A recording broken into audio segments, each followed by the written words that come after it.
And gang ಈಗಾಗಲೇ ಪರಪ್ಪನ ಅಗ್ರಹಾರ ಸೇರಿದೆ. Police ತನಿಖೆ ಕೂಡ ಬಹಳ ಚುರುಕಾಗಿ ನಡೀತಾ ಇದೆ. ದರ್ಶನ್ ಗ್ಯಾಂಗ್ ವಿರುದ್ಧ ಜನ್ಮ ಜಾಲಾಡ್ತಾ ಇದ್ದಾರೆ ಪೊಲೀಸರು. ಒಂದೊಂದು ಮಾಹಿತಿಯನ್ನು ಕೂಡ ಪೊಲೀಸರು ಕೆದಕ್ತಾ ಇದ್ದಾರೆ.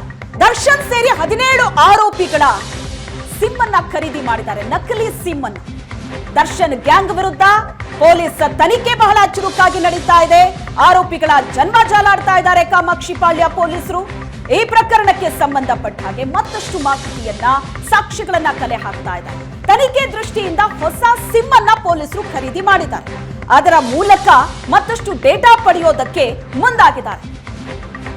ಆ ಸಂದರ್ಭದಲ್ಲಿ ರೇಣುಕಾಸ್ವಾಮಿ ಹತ್ಯೆ ನಡೆದಂತ ಸಂದರ್ಭದಲ್ಲಿ ಹತ್ಯೆ ಆಗಿದೆ, ರೇಣುಕಾಸ್ವಾಮಿ ಇನ್ನಿಲ್ಲ ಅಂತ ಗೊತ್ತಾದಾಗ ದರ್ಶನ್ ಮತ್ತು ಅವರ ಗ್ಯಾಂಗ್ ಯಾರ್ಯಾರನ್ನ ಕಾಂಟ್ಯಾಕ್ಟ್ ಮಾಡಿದ್ರು, ಏನೆಲ್ಲ ಆಗಿತ್ತು ಮೊಬೈಲ್ ನಲ್ಲಿ ಆಕ್ಟಿವಿಟೀಸ್, ಇದರ ಬಗ್ಗೆ ಮಾಹಿತಿಯನ್ನ ಕಲೆ ಹಾಕೋದಕ್ಕೆ ಮುಂದಾಗಿದ್ದಾರೆ. ಯಾಕಂದ್ರೆ ಯಾರ್ಯಾರಿಗೆ ಕಾಲ್ ಮಾಡಿದ್ರು ಅದೆಲ್ಲವನ್ನ ಕೂಡ ಡಿಲೀಟ್ ಮಾಡಿದ್ರು ದರ್ಶನ್ ಅಂಡ್ ಗ್ಯಾಂಗ್. ದರ್ಶನ್ ಸೇರಿ 17 ಆರೋಪಿಗಳ ನಕಲಿ ಸಿಮ್. ಕೊಲೆ ಬಳಿಕ ಆರೋಪಿಗಳು ಹಾಗಾದ್ರೆ ಯಾರ್ಯಾರಿಗೆ ಕರೆ ಮಾಡಿದ್ರು ಟೆನ್ಷನ್ ನಲ್ಲಿ. ಹತ್ಯೆ ಬಳಿಕ ರಾಜಕಾರಣಿಗಳ ಸಹಾಯ ಕೇಳಿದ್ರು ದರ್ಶನ್ ಬೆಂಬಲಕ್ಕೆ ಯಾವೆಲ್ಲ ರಾಜಕಾರಣಿಗಳು ನಿಂತಿದ್ರು ಅವರಿಗೆ ನಡುಕ ಶುರುವಾಗಿರುತ್ತೆ. ಸಾಕ್ಷ್ಯ ನಾಶದ ಬಗ್ಗೆ ಮಾಹಿತಿ ಪಡೆಯೋದಕ್ಕೆ ಖಾಕಿ ಮುಂದಾಗಿದೆ. ರೇಣುಕಾಸ್ವಾಮಿ ಮೊಬೈಲ್ ರೀಆಕ್ಸೆಸ್ ಮಾಡಿ ಇಮೇಲ್ ಪರಿಶೀಲನೆಯನ್ನ ಪೊಲೀಸರು ನಡೆಸಿದ್ದಾರೆ. ರೇಣುಕಾಸ್ವಾಮಿ ಕಾಲ್ ಲಿಸ್ಟ್ ನಲ್ಲಿ ಯಾರೆಲ್ಲ ಇದ್ದಾರೆ, ಏನೆಲ್ಲ ಆಗಿತ್ತು, ಅದರ ಬಗ್ಗೆ ಮಾಹಿತಿಯನ್ನ ಪೊಲೀಸರು ಕಲೆ ಹಾಕ್ತಾ ಇದ್ದಾರೆ. ಮತ್ತೊಂದು ಕಡೆ ದರ್ಶನ್ ಅಂಡ್ ಗ್ಯಾಂಗ್, ರೇಣುಕಾಸ್ವಾಮಿ ಹತ್ಯೆ ಆಯಿತು, ರೇಣುಕಾಸ್ವಾಮಿ ಇನ್ನಿಲ್ಲ, ಮೃತಪಟ್ಟಿದ್ದಾರೆ ಅಂತ ಗೊತ್ತಾದಾಗ ಸಹಾಯ ಕೇಳಿ ಆ ಕ್ಷಣಕ್ಕೆ ಯಾರಿಗೆಲ್ಲ ಕಾಲ್ ಮಾಡಿದ್ದಾರೆ ಅನ್ನೋದರ ಬಗ್ಗೆ ಡೀಟೇಲ್ಸ್ ಕಲೆ ಹಾಕೋದಕ್ಕೆ ಮುಂದಾಗಿದ್ದಾರೆ. ಯಾಕಂದ್ರೆ ದರ್ಶನ್ ಆಗ್ಲಿ ಅವರ ಗ್ಯಾಂಗ್ ನವರ ಮೊಬೈಲ್ ನಲ್ಲಿ ಯಾವುದೇ ಡೇಟಾಗಳಿಲ್ಲ, ಡಿಲೀಟ್ ಆಗಿದೆ. ಒಂದು ವೆಬ್ ಆಪ್ ನ ಬಳಸಿ ಅದೆಲ್ಲವನ್ನ ಕೂಡ ಡಿಲೀಟ್ ಮಾಡಿದ್ದಾರೆ. ಹಾಗಾಗಿ ಒಂದಷ್ಟು ಮಾಹಿತಿ ಕಲೆ ಹಾಕೋದಕ್ಕೆ ಈಗ ಪೊಲೀಸರು ಮುಂದಾಗಿದ್ದಾರೆ. ಈ ಬಗ್ಗೆ ಹೆಚ್ಚಿನ ಡೀಟೇಲ್ಸ್ ಕೊಡ್ತಾರೆ. ಕಿರಣ್ ಸಂಪರ್ಕದಲ್ಲಿದ್ದಾರೆ. ಕಿರಣ್, ಈ ಪ್ರಕರಣಕ್ಕೆ ಸಂಬಂಧಪಟ್ಟ ಹಾಗೆ ಕೇಸ್ನ ತನಿಖೆ ವಿಚಾರಣೆ ಬಹಳ ಜೋರಾಗಿ ನಡೀತಾ ಇದೆ. ಈಗ ನಕಲಿ ಸಿಮ್ ಖರೀದಿ ಮಾಡಿ ಆ ಮೂಲಕ ಹತ್ಯೆಯಾದಂತ ಸಂದರ್ಭದಲ್ಲಿ ಯಾರ್ಯಾರಿಗೆ ಕರೆ ಮಾಡಿದ್ದಾರೆ, ಇದ್ರ ಬಗ್ಗೆ ಡೀಟೇಲ್ಸ್ ತಗೊಳ್ಳೋದಕ್ಕೆ ಏನ್ ಪೊಲೀಸರು ಮುಂದಾಗಿದ್ದಾರೆ? ಹಾಗಾದ್ರೆ ಯಾರ್ಯಾರಿಗೆಲ್ಲ ಕಾಲ್ ಹೋಗಿದೆ ಬಹಳ ನಡುಕ ಶುರುವಾಗಿರುತ್ತೆ.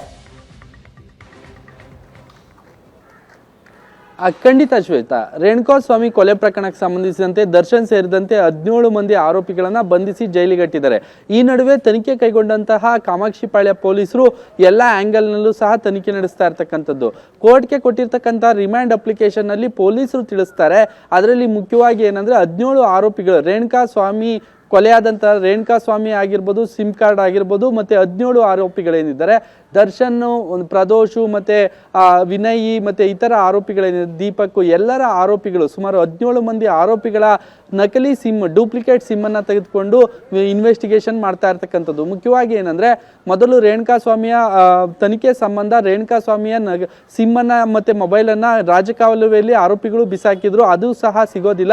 ನಂತರ ರೇಣುಕಾಸ್ವಾಮಿಯ ಏನ್ ಮೊಬೈಲ್ ಅನ್ನ ತೆಗೆದುಕೊಳ್ಬೇಕಾಗುತ್ತೆ, ಆದ್ರೆ ಅದು ಸಿಗದಲ್ಲ ಇರೋದ್ರಿಂದ ಆ ರೇಣುಕಾಸ್ವಾಮಿಯ ಸಿಮ್ ಅನ್ನ ತೆಗೆದುಕೊಂಡು ಆಕ್ಟಿವ್ ಮಾಡಿಕೊಂಡು ಇಮೇಲ್ ಮೂಲಕ ಅಲ್ಲಿ ಯಾರೆಲ್ಲ ಕರೆ ಮಾಡಿದ್ದಾರೆ ಅನ್ನೋದ್ರ ಬಗ್ಗೆನೂ ಸಹ ತನಿಖೆ ನಡೆಸ್ತಾ ಇದ್ದಾರೆ. ಈ ನಡುವೆ 17 ಮಂದಿ ಏನಿದ್ದಾರೆ ಇವರೆಲ್ಲರೂ ಸಹ ಡಾರ್ಕ್ ವೆಬ್ ಆಪ್ ಮೂಲಕ ಸಾಕ್ಷಿ ನಾಶ ಮಾಡಿರ್ತಕ್ಕಂಥದ್ದು. ಆ ವೆಬ್ ಆಪ್ ಅನ್ನ ಬಳಸಿ ಇವರೆಲ್ಲರೂ ಸಹ ಏನೇನ್ ಮಾತಾಡಿದ್ರು, ಏನೇನ್ ಚಾಟ್ ಮಾಡಿದ್ರು, ಎಷ್ಟೊತ್ತಿ ಕಾಲ್ ಮಾಡಿದ್ರು ಅನ್ನೋದ್ರ ಬಗ್ಗೆನೂ ಸಹ ಕೊಲೆಯ ಹಿನ್ನೆಲೆಯಲ್ಲಿ ರೇಣುಕಾಸ್ವಾಮಿ ಕೊಲೆಯಾದ ನಂತರ ಎಲ್ಲರೂ ಸಹ ವೆಬ್ ಆಪ್ ಅನ್ನ ಬಳಸಿ ಇವರೆಲ್ಲರೂ ಸಹ ಸಾಕಷ್ಟು ರೀತಿಯಲ್ಲಿ ತನಿಖೆಗೆ ಸಹಕಾರ ನೀಡದಲೇ ಸಾಕ್ಷಿ ನಾಶ ಮಾಡಿದ್ರು. ಹೀಗಾಗಿ 201 ಅಡಿ ಪ್ರಕರಣ ದಾಖಲಿಸಿದ್ರು. ಹೀಗಾಗಿ ಆ ಸಿಮ್ ನಿಂದ ನಕಲಿ ಸಿಮ್ ಅನ್ನ ಬಳಸಿ ಹೀಗಾಗಿ ನಕಲಿ ಸಿಮ್ ಅನ್ನ ಪ್ರೊವೈಡರ್ಗೆ ಕಳಿಸಿ ಇವರ ಹೆಸರಿನಲ್ಲೇ ಸಹ ಒಂದು ಡೂಪ್ಲಿಕೇಟ್ ಅನ್ನ ಸಿಮ್ ಅನ್ನ ಅಂದ್ರೆ ದರ್ಶನ್ ಆಗಿರ್ಬೋದು, ಇತರ 17 ಆರೋಪಿಗಳೇನಿದ್ದಾರೆ ಎಲ್ಲರ ಹೆಸರಲ್ಲಿ ಒಂದು ನಕಲಿ ಸಿಮ್ ಅನ್ನ ತೆಗೆದುಕೊಂತಾರೆ. ನಂತರ ಅದನ್ನ ಆಕ್ಟಿವೇಟ್ ಮಾಡಿ ಅದರಲ್ಲಿ ಇರ್ತಕ್ಕಂಥ ಜಿಮೇಲ್ ಅನ್ನ ಆಕ್ಟಿವೇಶನ್ ಮಾಡ್ಕೊಂಡು ಯಾವ್ಯಾವ ಆಪ್ ಬಳಸಿದ್ದಾರೆ,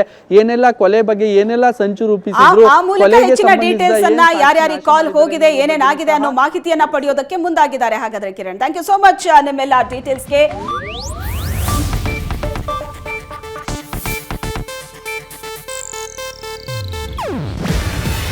ಇದು ಏಷ್ಯಾನೆಟ್ ನ್ಯೂಸ್ ನೆಟ್ವರ್ಕ್ ಪ್ರಸ್ತುತಿ.